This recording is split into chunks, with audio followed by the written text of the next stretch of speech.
Sagu keju lumer, cookies satu ini gak pernah ketinggalan pas lebaran karena emang seenak itu. Pertama, aku sangrai dulu sagunya sama pandan sampai pandannya kering. Aku pakai di fry pan dari Idealife, dia muatannya gede dan anti lengket. Dinginkan ya, sisihkan. Lalu kita masukkan margarin atau butter, kita kasih gula halus mixer 1 menit aja. Aku pakai hand mixer dari Idealife.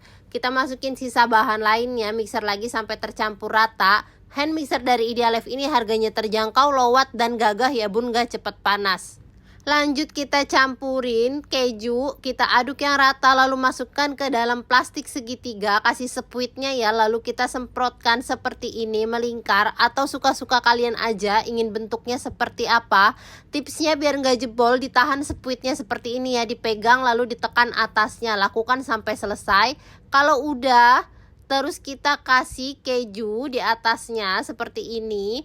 Lakukan juga sampai selesai, lalu panaskan oven ya, kurang lebih 10 menit. Lalu aku oven pakai air fryer 6-in-1 by Idealife. Dia ini multifungsi banget ya bun. Selain buat oven bisa banget juga buat air fryer ataupun mode lainnya, ada banyak, kapasitasnya 25 liter, bisa langsung oven atas bawah. Udah mateng kita angkat. Jadi deh sagu keju lumernya.